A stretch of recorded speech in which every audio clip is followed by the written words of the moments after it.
Hey, it's Rob and Kickass. So today we are going to do a little Ford action. It's got a couple things. It's got a check engine light on, plugs, and air filters, quite dirty. We're gonna do that guy. And we're going to get to some other things. Yo, girls never get life to the sheep, least nice, but nah, he ain't nice underneath. Got a price on the leash, I don't trust when he speak. Be sound a real spite for the man. How's it going? Rev's here somewhere. Rev.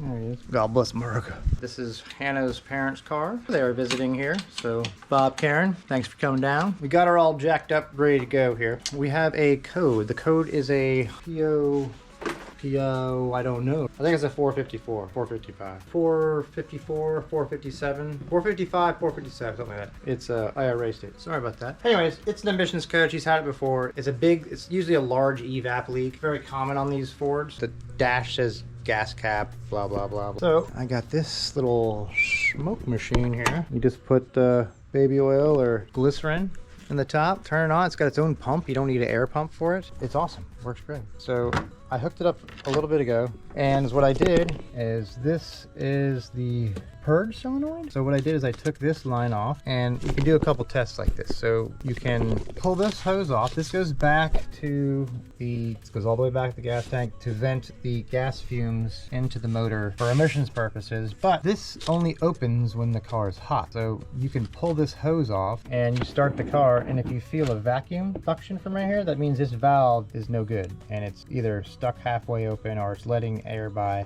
and that could actually be detected as a leak when these valves stick. And stick it in there here, or you can put this back and you can pull off another one of these hoses. You can pull this hose off, put air smoke through that into the intake, and you can see if you have any intake leaks up around here. But that would be more for like if you had a rich condition or something like that. There's no leak up here. There's no other leak besides right by there at that gas cap. So what is very common with these, and which I just did, it kind of helped before, I did it a little thorough last time. These have no gas cap. So obviously there's a leak. As if you look down in here, there's two little tabs on each side. That is what makes that door open. So you can't move that door unless you push those two tabs. But what happens is there's dirt gets in there and it kind of creeps that door open, so there's kind of a leak. So what you can do is you can stick this down there, press one tab, stick your finger down. Now the door is open. Take some WD-40 and clean and lube around this seal right here. Pretty much where that door comes up, you're cleaning that seal in there and lubing it, re-lubing that seal. And that should fix their problem. We'll know in a few months if it comes back on. If that comes back on again, then we're gonna replace that top part of the fuel door, little flopper thing. But I think that should fix it. Once we cleared it, all the stuff I've researched, that seems to fix that problem. So yeah, that's how you get that guy done. Rev, what are you doing? I smell something. So what we're gonna do some spark plugs. So in order to do spark plugs on this car, all this needs to come off. We're gonna take all this off now. Come along.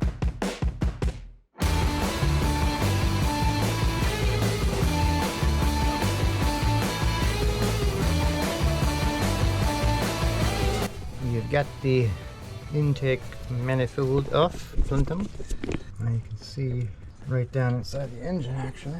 Let me get a flashlight. Got 42 flash. What? Where are all my flashlights at? Alright, found it. My other little O-light.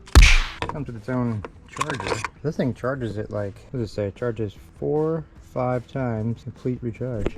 That's pretty cool. Great little light, super bright. See, while we're in here, we're going to vacuum all this debris out of here. And those leaves, it's like a rodent has gotten up in here and making a little hideaway. It was up north, so a lot of times the rodents come in here and they make nests. It looks like fiberglass.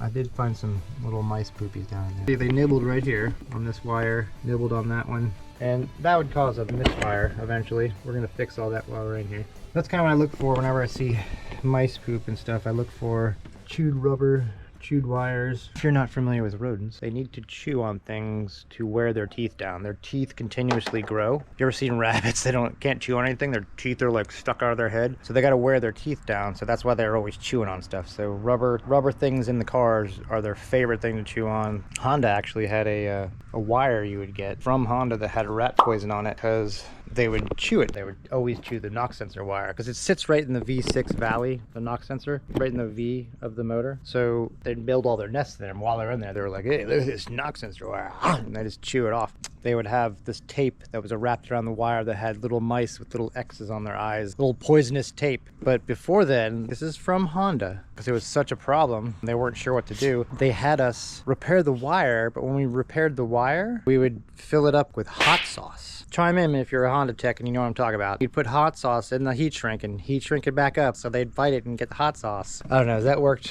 We did that for a little while until they came out with the update. That's a neat little story about chewing rat wires. Let's get back to work. Since they just chewed like kind of the top wire, you can use a little bit of the old liquid electrical tape. I think that's the best solution. You may cause more problems moving a harness that old all around a bunch just to fix a little tiny spot. You could break other parts of the wire. But you can see it's already very stiff and brittle. You can hear that cracking. You don't want to move older harnesses like this a lot. These aren't that bad, but we're gonna fix that. It's only 2 little spots. All right, the old liquid electrical tape. And this will just re-rubbertize that part that they nibbled off. You can get this at Walmart, probably auto parts stores have it. It's a good saver for when you can't heat shrink it very easily. Put that on there, it'll re-harden, and it'll be like rubber, it'll be like new again. We're gonna zip these plugs out real quick. Put some new spark plugs in there, put a new air filter in there. We did get a new Velcro, of course. Velcro. Not sponsored, just love Velcro. Been using them since I was in college. So we're gonna put a new intake plenum gasket, which is this gasket under the intake that we took off, which I recommend if you ever take it apart. Replace it, 20 bucks, 30 bucks for a rubber gasket that could cause you several problems in the future by air leaks and stuff like that. So just go ahead and replace it while you're in there. Before you start working and you ever take the intake off, I told you this before, I'm gonna tell you this again. Put something over the intake. Either stick one paper towel down each hole, fill in the holes, put something on top of it. Don't leave it on there, because as simple as you taking this bolt out and going to put it up here, let's say, and you're like, oh geez, and you drop it right into the intake, and then it goes right down and gets stuck in your valve and you can't get it out. It goes into the head. Either way, paper towel, stick it over the intake, save you hours of your life. I haven't done that myself, but I know people that have done that, so you just learn. So make sure you cover your intake when you start working. I don't care if you're a professional, you're gonna knock something down there. It takes 2 seconds just to put something over it. So cover up your holes, people.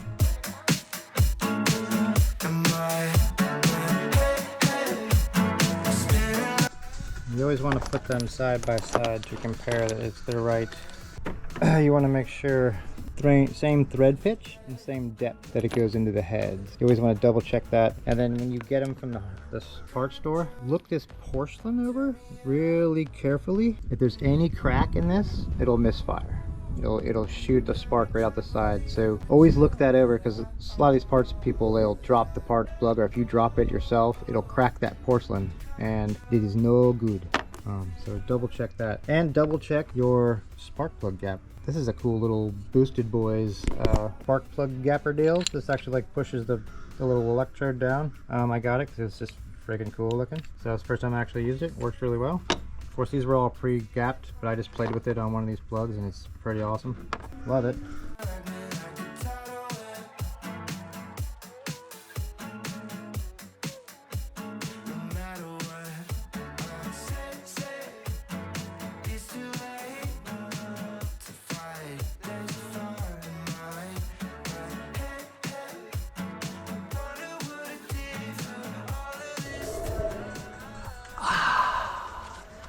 The car will breathe so much better. Out with the dirty, in with the clean.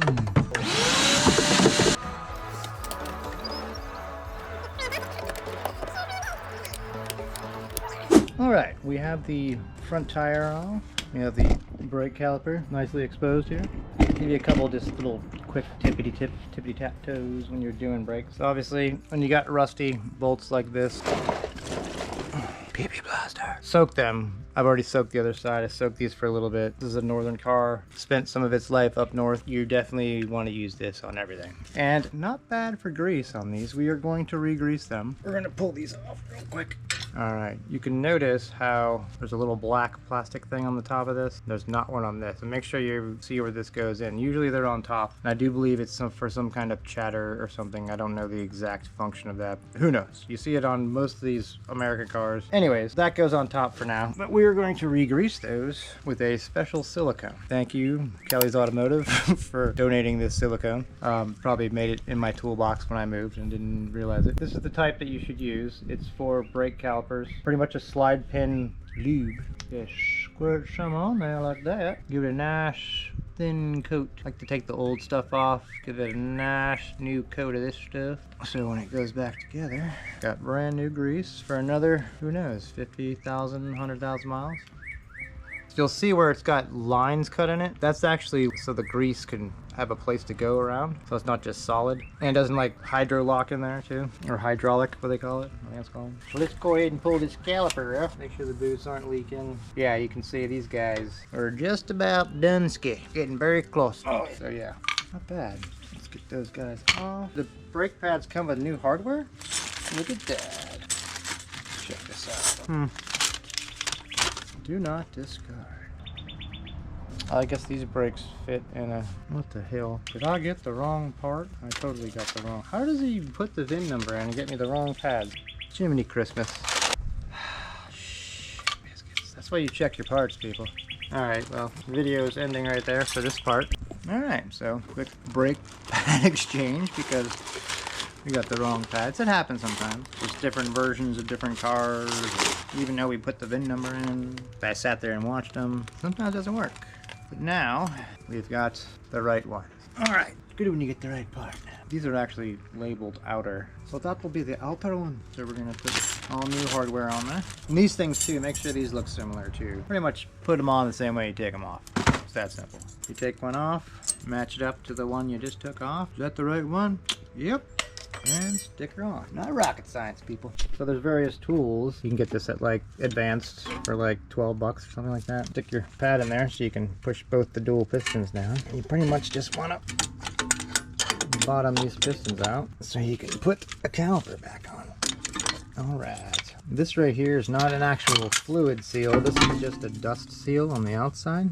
So don't get alarmed if you see a little crack. You can get new boots for these if your boots are all torn up and cracked. You don't want dirt and stuff to get inside there by the piston. But the actual seal for the brake calipers is actually, if you pull this piston out, there's a rubber seal O-ring that sits right about midway right here. Not midway, towards the top more. That's what actually seals the fluid. If you see fluid coming out of these O-rings, you need to get a new caliper. Unless you're pretty handy, then you can actually get the kits that reseal the calipers and pop them out. O-ring kits are probably $10, $20 if the most. I mean, well, let me know if you want me a video of showing you how to take brake calipers apart. I'm an expert at that. I've done it for years, especially with the powder coating. Of course, I did play with them in school with my teacher, John, Mr. B. He showed us the right way to get the pistons out and put them in, because you can lose a finger and you can chop your hand off if you do it wrong. All right, so we had lubed up the slide pins. Now we're going to go ahead and I'll replace the rest of this hardware, and we're going to pop the brake pads on. And there's a lot of different ways that people do brake calipers, or they put different grease in certain spots. I'm going to show you where I put it. You don't necessarily have to do it on the back as much anymore. A lot of brake pads come with this shim right here. That's really a noise prevention thing. You can put grease here and here. It can help. With these things, you don't really need to. Some of the foreign cars you do. I always put it right here on the part of the pad right here that actually slides. So I just take a little schmutz, rub up on the tops here, little sides here, and the little inside, because this whole area is sliding in here. You're pretty much lubing this surface where the brake pad slides. And that's commonly where noise comes from, are these little contact points on the brake caliper. It can occasionally come from the back of the pad, where you can see on this old one where the two pistons hit. If they have these shims, you don't necessarily going to have that many noise problems, but if you do run into that, you can take them back off and take this silicone and just put it around here. And there's another stuff called Molly paste, I believe is what it's called. This little gray packet of Molly grease. I'm sure I got one sitting around here somewhere. But that stuff is the best stuff. That's I've used that for 20, 30 years. Me and my buddy, Greg Stipes, yeah, Honda buddy. We had made little buckets of these little packets that would come with all the brake pads for like Honda. We just empty them out and we'd all had like our own little tub, and it's like, oh, you got your tub of Molly's? Like, yeah, bring it back. It was like gold in the shops. And then they came out with this big, massive tub that you can just buy, and me and a bunch of guys were saving up these little packets, and all of a sudden they came out with this big bucket, and we're like, shit. But yeah, anyways, let's get these parts on here, and I'll show you a couple other other tricks that I do for brakes. Let's get we'll do a little time lapse here for slapping these pins on.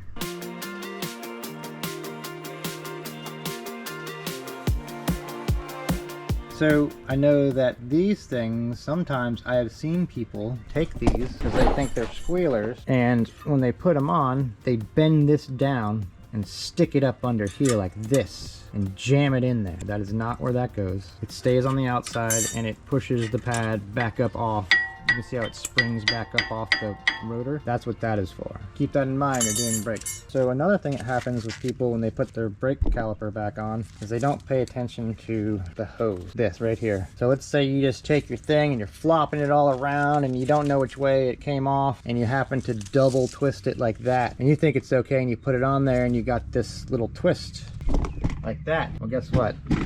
That sees off the fluid to your brake and cause you not to have brakes. So pay attention to that when you're doing your own brakes, that this stays in the right orientation. It's very critical. Although people think brakes are super simple, they can be super easy to screw up. So just make sure you pay attention when you are putting them back together. Let's see here. All right.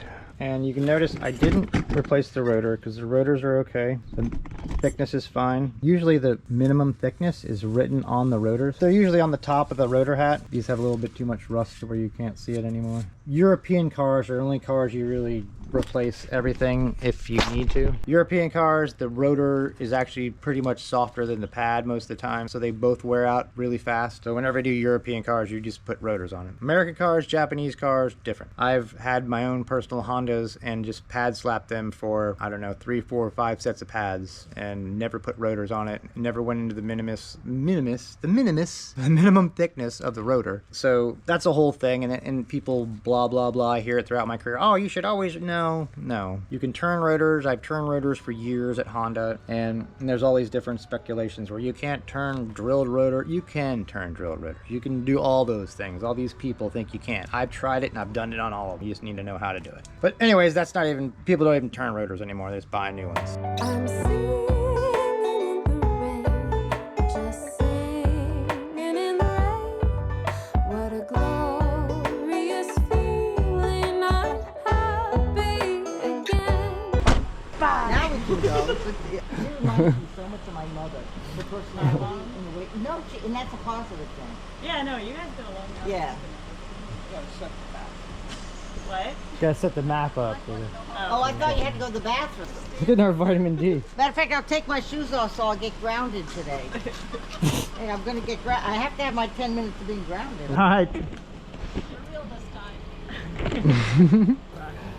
Love you. Check it, welcome. And there they are. They're off. Back to Georgia. She backs up pretty good. Good back. He's a good backer.